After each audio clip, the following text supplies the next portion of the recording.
bukan keinginan saya sendiri. Dipaksa orang tua. Jadi memang nurut sama orang tua membawa berkah. Itu yang bisa saya. Jadi petani itu istilahnya dia senantiasa bersyukur, nerimo. Kalau nggak laku ya kita kembalikan lagi ke tanah. Kemarin diskusi apa aja nih sama Pak Menteri? Kayaknya seru banget. Kasih tahu nggak ya dong, ini? sahabat tani.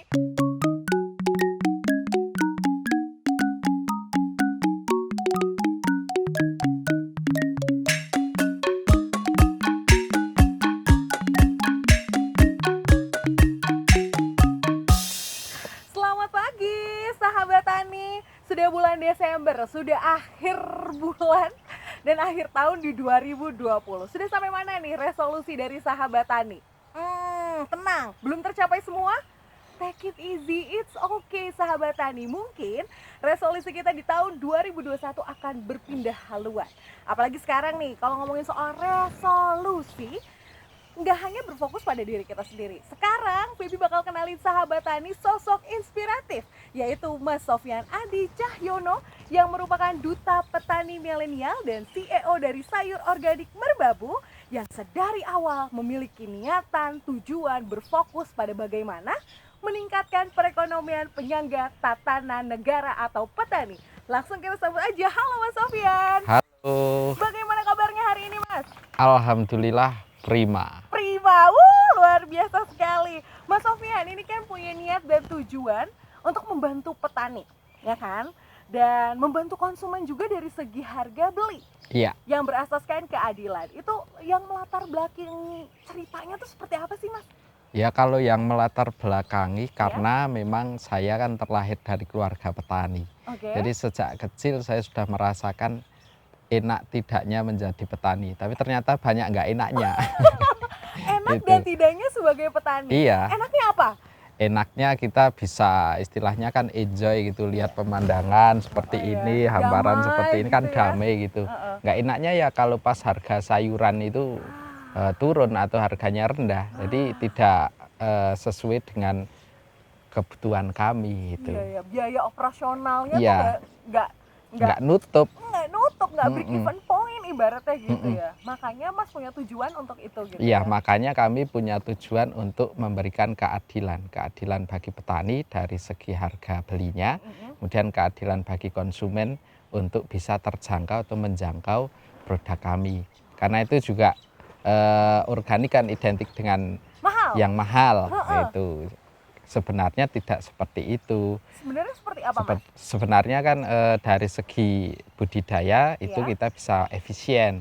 Gitu. Kemudian kalau dari segi konsumen juga sebenarnya bisa lebih terjangkau. Harapannya kalau terjangkau semakin banyak yang mengkonsumsi produk organik sehingga kami juga bisa semakin banyak menyerap produk para petani gitu. Wow, keren banget sih tujuannya. Tapi Febi pengen tahu nih sahabat tani mungkin yang lagi nonton juga pengen tahu perjalanan nih. Perjalanan Mas Sofyan membangun Sayur Organik Merbabu atau SOM ini. Itu seperti apa Mas? Ya kalau awal mulanya ini saya dari keterpaksaan. Jadi saya terjun berkecimpung bisa seperti sekarang ini juga karena dipaksa. Dipaksa? Dipaksa. Serius? Iya, bukan keinginan saya sendiri. Dipaksa orang tua. Jadi memang nurut sama orang tua membawa berkah. Itu yang bisa saya ambil. Berarti kita tuh harus nurut apa kata orang tua ya? Iya, karena luar biasa mungkin ini. orang tua kan dari saya kecil juga sudah memikirkan kira-kira seperti apa. Karena kembali lagi ke faktor keluarga. Keluarga kami kan secara turun-temurun ini memang keluarga petani. Tapi di generasi saya yang ketiga ini, itu mulai banyak saudara-saudara di keluarga kami yang mulai meninggalkan sektor pertanian. Sehingga bapak saya khawatir profesi petani ini istilahnya terputus. Sehingga saya dipaksa, kamu harus meneruskan profesi bapak sebagai petani, tapi kamu jangan seperti bapak. Setiap Oke. orang tua pasti bilang Iya, seperti itu, iya harus sih. lebih baik. Lebih baik Ya, daripada orang tuanya ibaratnya iya, gitu. jadi Anak-anak harus harus lebih lebih hebat. baik, bukan berarti saya beralih profesi, Heeh. tapi saya tetap bertani, tapi dengan memanfaatkan ilmu pengetahuan dan teknologi. Sehingga saya kuliah di Fakultas Pertanian Universitas Kristen Satya Wacana. S1 dan S2-nya lagi S1 dan sekarang ya? S2, iya. Masya Allah. Sahabat Tani, mulai sekarang kita harus nurut sama orang tua biar hidup ya berkah. Gimana nggak berkah coba? Bisa ketemu sama Pak Menteri. Iya Iya, nggak? Pak Menteri alhamdulillah. bukan ketemu lagi, dia datang kan ke sini. Iya. Iya nggak sih? Sama orang-orang hebat, Pak Ganjar. Siapa lagi? Luar biasa itu kan. Itu kok bisa mereka pada datang gimana ya Mas ceritanya? Ya, mungkin beliau-beliau melihat aktivitas kami di media sosial karena Oke. kita juga selain fokus bertani, menggarap lahan, berkebun, Heeh. itu juga semua aktivitas kita publikasikan istilahnya lewat media sosial biar semua masyarakat tahu. Nah, mungkin salah satunya adalah Pak Menteri dan juga Bapak Gubernur. Jadi mereka berkunjung ke tempat kami gitu. Apa ya, nggak percaya gitu, ada rasa unbelievable, maksudnya di masa yang lagi sulit ini Pak petani, maksudnya para petani benar-benar jadi bener sosok yang luar biasa sih, maksudnya kan karena kan kalau nggak ada pertanian kita nggak bisa makan kan ya, Iya. nggak ada petani nanti siapa yang mau nanam ini semua dan segala macam. Berarti awalnya mereka datang berawal dari media sosial, maksudnya apa petinggi-petinggi datang ke sini adalah berawal dari media sosial. Iya, mungkin yang pertama itu, Heeh. kemudian saat pandemi kemarin Iya. itu saat mungkin sektor yang lain itu lumpuh, mengalami kelumpuhan, Betul justru sekali. tempat kami dengan apa yang kami lakukan dengan dua faktor. Yang pertama, kita menanam sayuran secara organik yang produknya itu sehat. Kemudian kita pemasarannya juga online, delivery order. Ini yang membuat permintaan kami untuk sayuran organik saat pandemi justru meningkat. Mungkin itu yang menjadi daya tarik Bapak Menteri, kemudian juga Bapak Gubernur kami, Bapak Ganjar berkunjung ke tempat kami. Iya Gitu. ya, luar biasa sekali. Berarti media sosial tuh tempat yang ampuh gitu ya buat men-share apa yang sedang kita lakukan dan orang jadi tertarik untuk Iya. melakukan apa yang kita Iya, lakukan jadi ya. salah satunya bisa kita gunakan untuk media promosi. Dengar-dengar dulu ini ya Mas, apa namanya, usaha SOM ini berawal dari tugas kampus, betul Mas?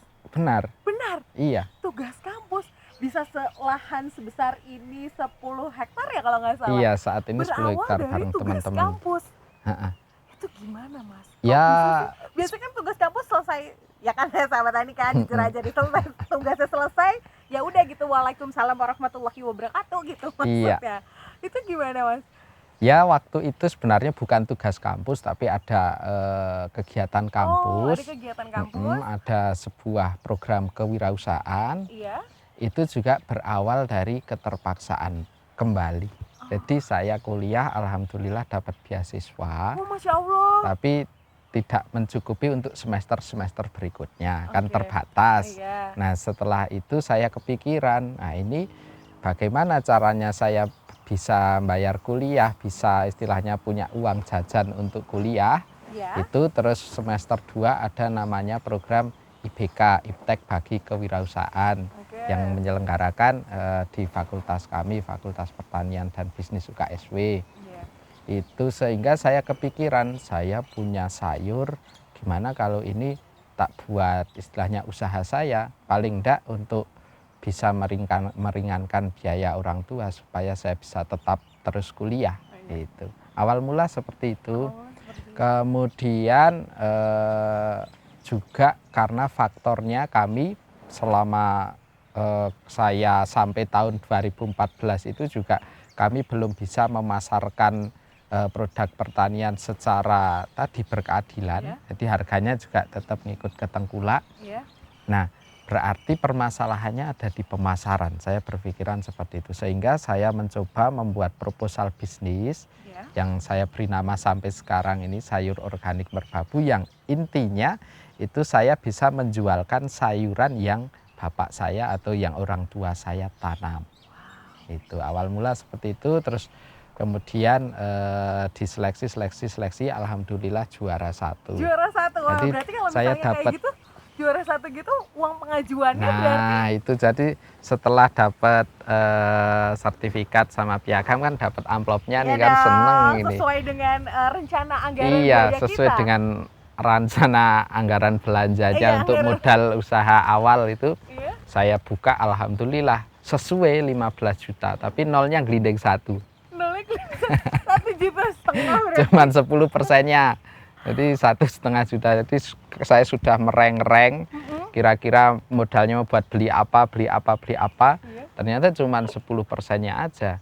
Jadi sebuah malakama itu, sebuah dilema, mau tak terima kok kurang, nggak tak terima wong saya sudah menang. Iya, bener. Jadi akhirnya saya manfaatkan 1,5 juta itu untuk beli hand wrapper namanya, alat untuk mengemas sayur. Oh. Supaya sayurannya bisa saya kemas Iya. seperti yang ada di supermarket.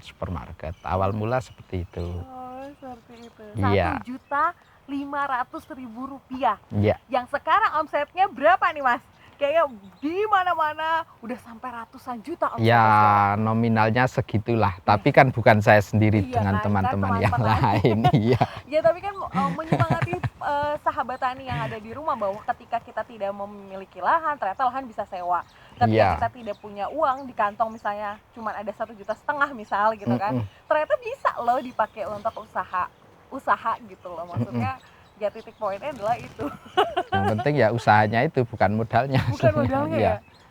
Terus waktu perjalanan usahanya sampai akhirnya bisa sampai kejual, itu gimana, Mas? Untuk Ya nentuin awal pasarnya? mula itu launchingnya Iya, waktu launchingnya. itu di acara namanya Agrik Party, jadi semacam pesta panen itu di Oke. fakultas kami. Di situ ada pentas seni, ada live music, ada tari-tarian. Nah, Oke. saya sewa stand. Oh, sewa Saya stand. sewa stand untuk memperkenalkan produk dan Bayar berapa alhamdulillah stand itu? Stand bayar nggak kalau itu bisa acara? bayar juga.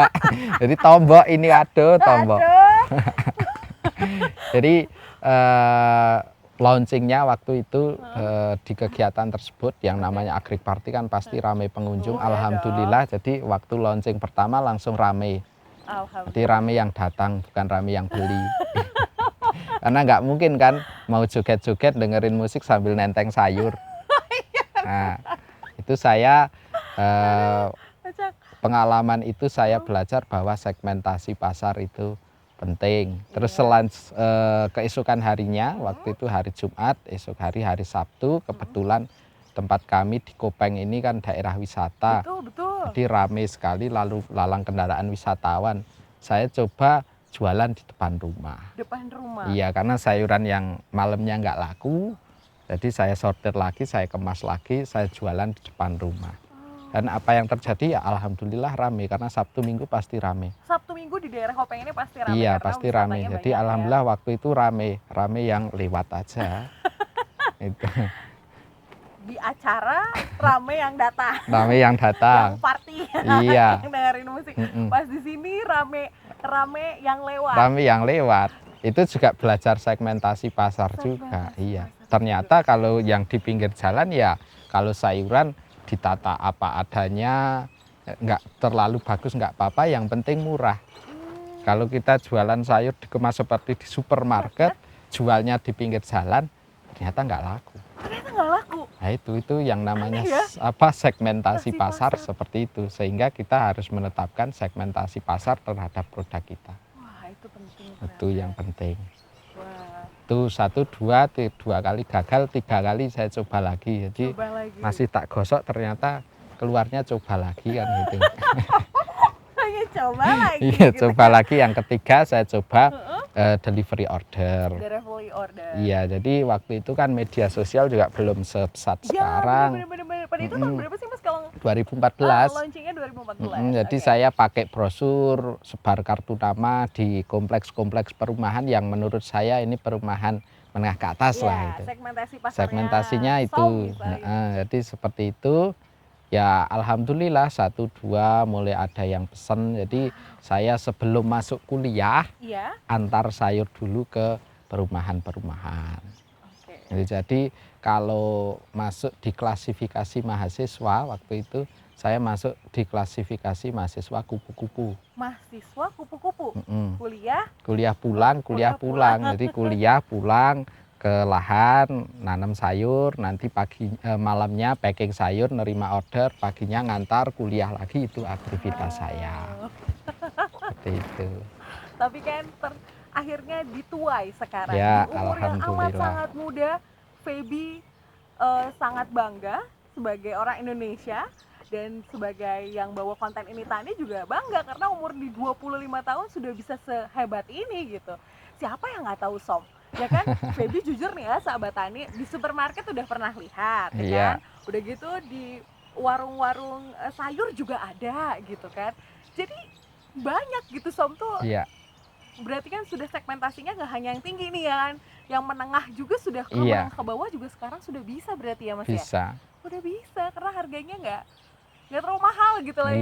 ibaratnya yang sepikiran kita. Oke, komoditas apa sih yang paling digemari sama segmentasi pasarnya Som? Kalau saat ini tempat kami yang paling banyak penyerapannya itu brokoli, Brokoli, wortel, terus wortel, kemudian juga sayuran daun seperti contohnya ini ini adalah bayam Jepang, bayam Jepang, terus kale, kale, terus aneka jenis selada. aneka jenis. Yang paling banyak pokoknya yang bisa dikonsumsi mentah, raw food. Oh, raw food justru Iya. yang paling laku Mm-mm. itu adalah yang raw food. Iya, karena konsumen kan pengen makan yang mentah ini tidak ada residu pestisidanya, betul. residu kimianya. Iya. Gitu. Iya, jadi sehat gitu ya, sehat ke Jadi sehat. petaninya, juga sehat ke badan kita sebagai Mm-mm. konsumen yang makannya.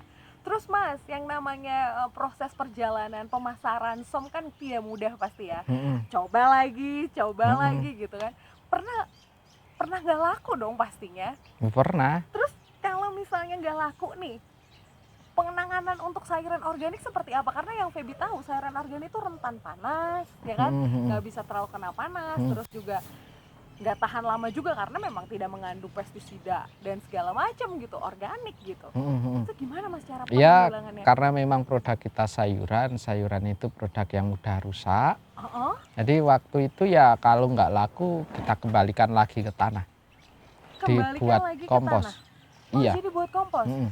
Jadi itu Oke. bentuk rasa syukur kita, Oke. walaupun tanaman yang kita tanam ini tidak laku, kita kembalikan ke tanah supaya tanah mendapatkan asupan nutrisi. Jadi kita menjaga tanah, bukan istilahnya nggak laku terus dibuang, terus Iya. diviralkan, tidak seperti itu. Petani tidak seperti itu. Ya, karena Jadi banyak petani juga itu kan yang buang. istilahnya dia senantiasa bersyukur, nerimo.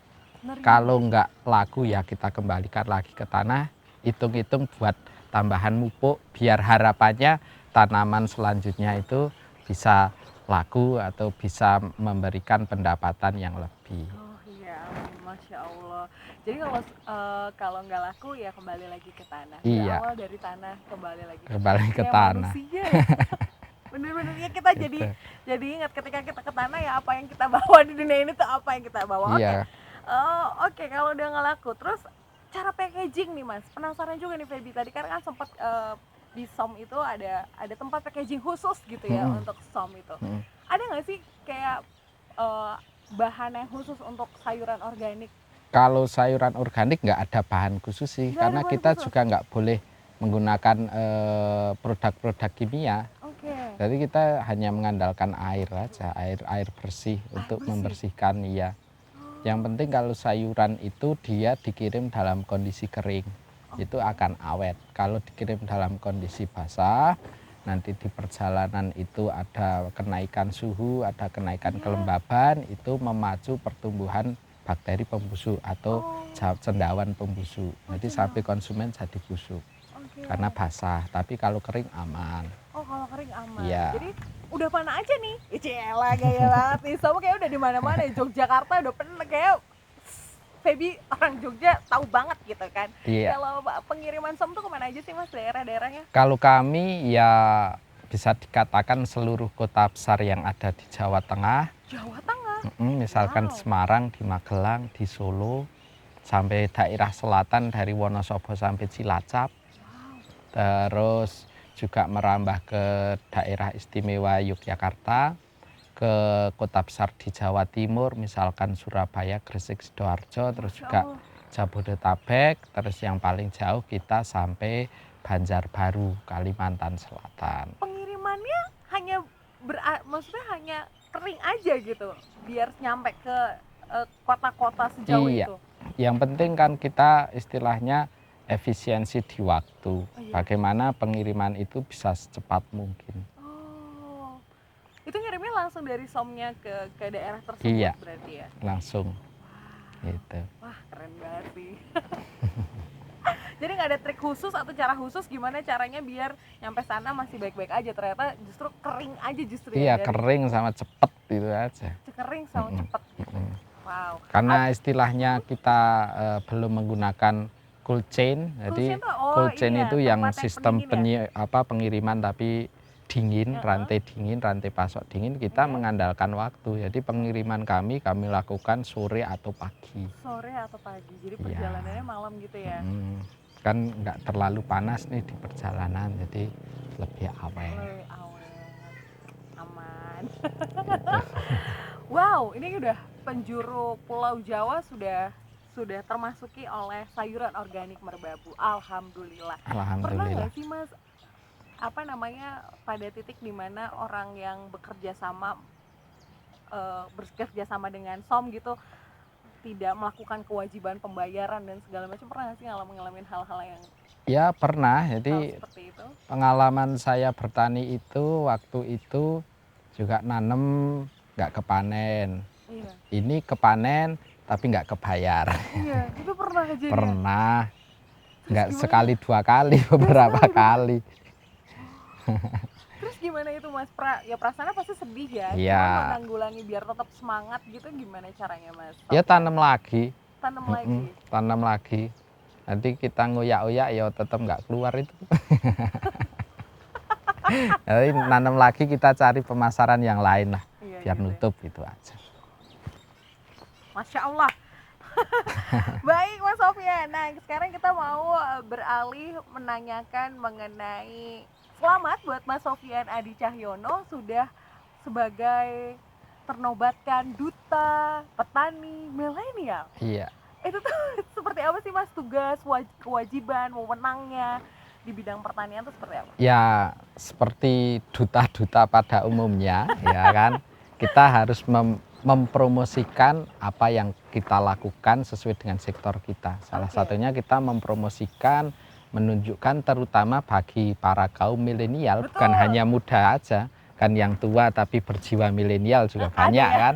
Jadi kita fokusnya ke generasi milenial, kita kenalkan sektor pertanian yang sebenarnya. Yang sebenarnya. Iya, yang istilahnya sektor pertanian itu bukan hanya kita fokus cangkul mencangkul, hanya budidaya tidak, tapi sektor pertanian itu luas sampai ke pemasaran juga.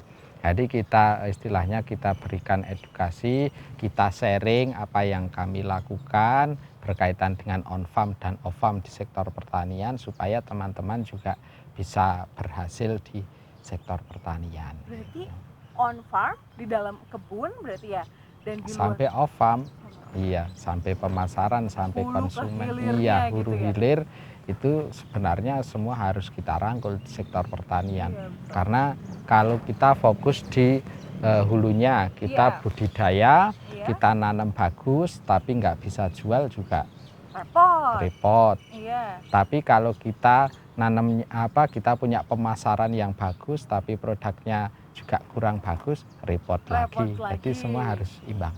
Iya, iya. Itu. Semuanya harus Dan imbang. saya yakin generasi milenial mampu ya? Untuk melakukan hal itu, karena generasi milenial kan diberikan istilahnya punya nilai yang lebih, misalkan salah satunya dari akses teknologi, akses informasi lebih mudah, kemudian relasinya tentu pasti networkingnya pasti lebih banyak gitu.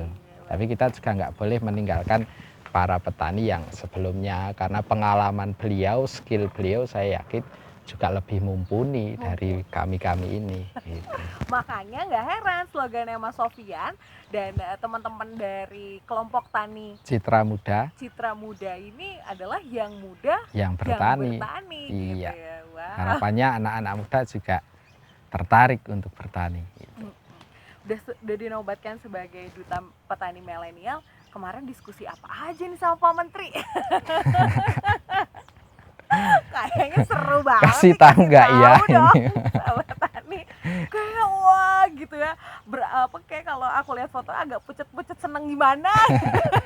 Coba dong share apa tantangannya apa gimana gitu, ngebahas Iya. apa aja sih di sana? Jadi kalau kemarin diskusi kami juga lebih fokus ke pertanian organik, di mana pertanian organik ini juga menjadi salah satu sistem pertanian yang tadi berkeadilan yang Iya. pertama, kemudian juga menyehatkan. Oke. Jadi diharapkan selain program-program pemerintah di sektor pertanian yang konvensional, juga ada program-program yang mendukung pertanian organik.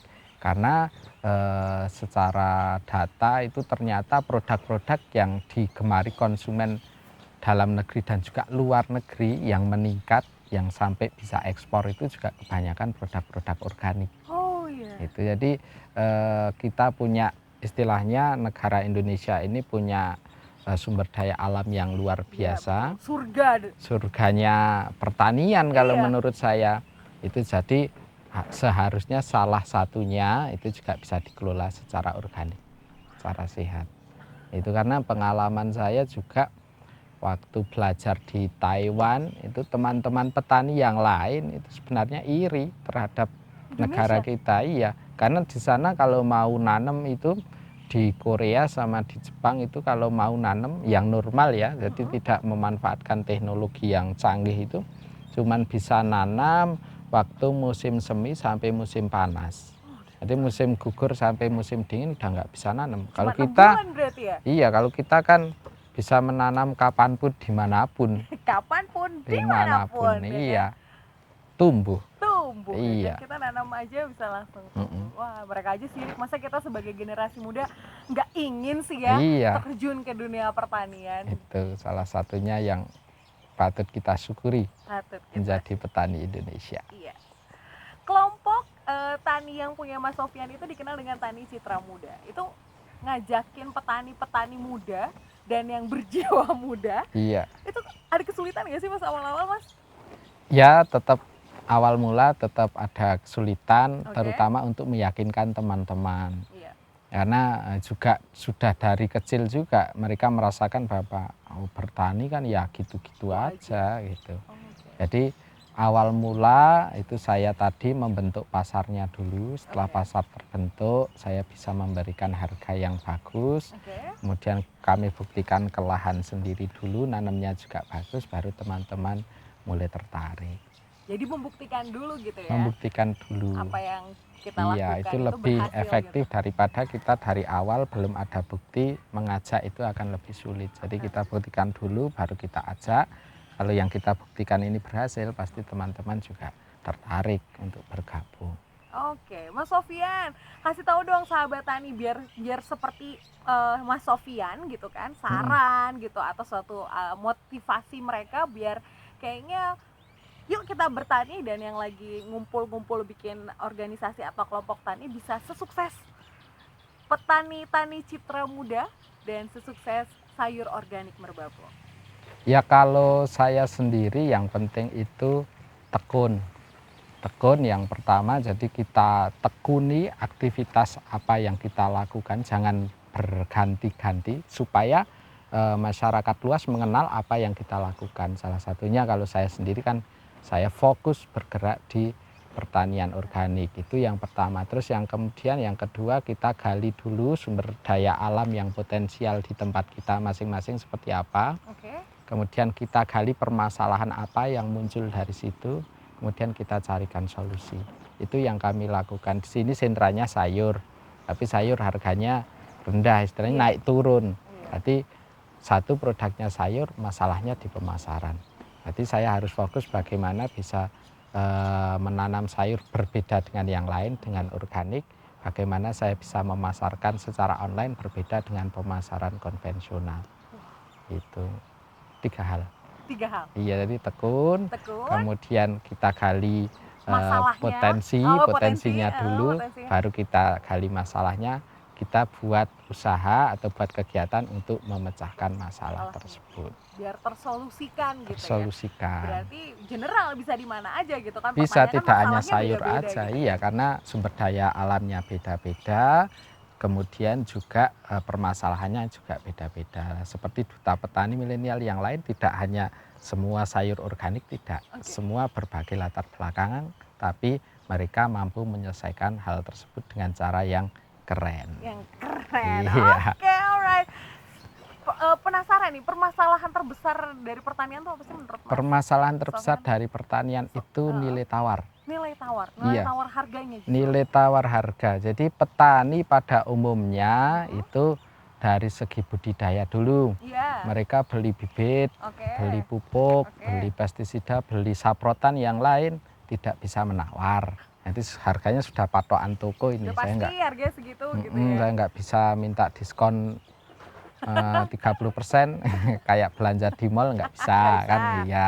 Tapi kalau nanti kita pas panen harganya ditawar Serendah mungkin. serendah mungkin.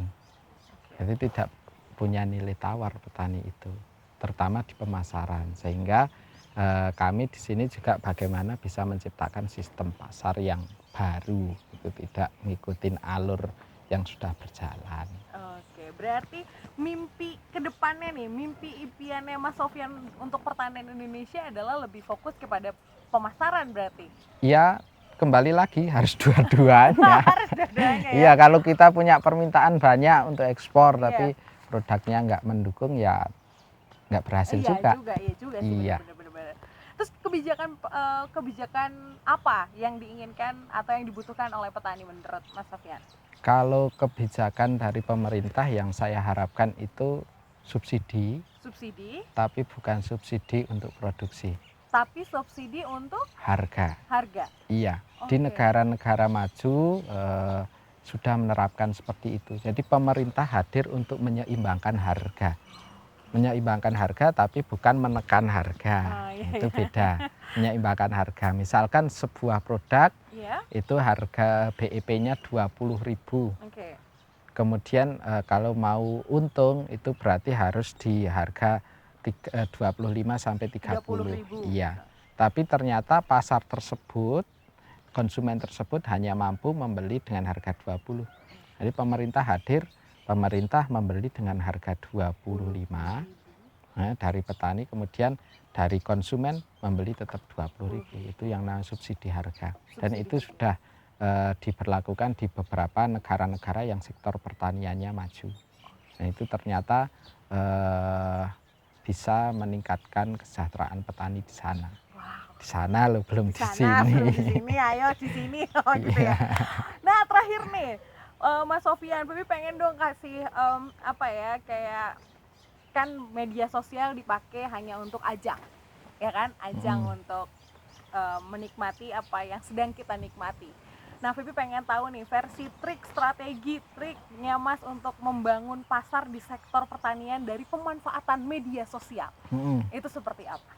Ya, kami istilahnya kami berupaya mengajak konsumen itu istilahnya seolah-olah mereka juga bagian dari kami. Oke. Jadi konsumen bisa mengikuti proses, mulai kami menanam, kita publikasikan, kita foto, kita upload, kita membuat pupuk, kemudian kita merawat sampai ke panen.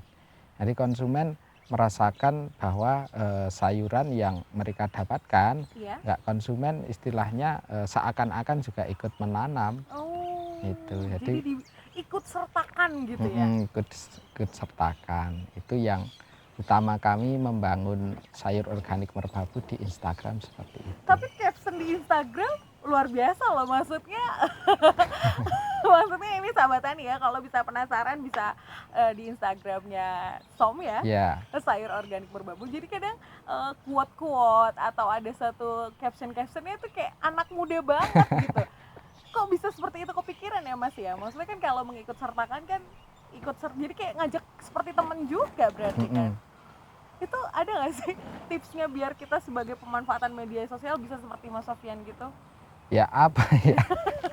Caption-captionnya tuh lucu-lucu gitu, kayak kayak apa ya, kayak maksudnya lucu tuh dalam arti tuh kayak anak muda banget gitu. Iya. Ada quote-quote ya kan, Mm-mm. ada apa gitu, lagi nanam foto ada yang nanam tapi captionnya luar biasa. Ya itu sebenarnya autodidak sih, kalau saya juga nggak punya basic komunikasi kan gitu, nggak punya basic komunikasi. Jadi yang penting kalau di Instagram satu visual, Oke. kemudian juga nggak monoton. Misalkan nyangkul, hari ini kita nyangkul, ya udah tahu ini fotonya nyangkul kan gitu. Oh iya sih bener. Jadi kita istilahnya kita kasih caption yang mendukung aktivitas atau mendukung visualisasi itu, Oke. tapi yang lebih menarik. Oh, lebih menarik. Gitu sahabat Tani. Terima kasih banyak Mas Sofyan Siap. atas waktu dan ilmunya, luar biasa banget. Terima kasih banyak pokoknya. Semangat terus Sama-sama. untuk menebarkan kebaikan sebagai duta petani milenial. Amin. Sahabat Tani, sekian. Terima kasih banyak buat sahabat Tani yang udah nonton ya kan. Akhirnya yang Feby dapatkan adalah kesuksesan itu memang tidak mudah untuk diraih. Tapi kesuksesan hadir untuk orang yang pantang menyerah dan gigih. Feby pamit, see ya. Wassalamualaikum warahmatullahi wabarakatuh. Bye-bye. Waalaikumsalam warahmatullahi wabarakatuh.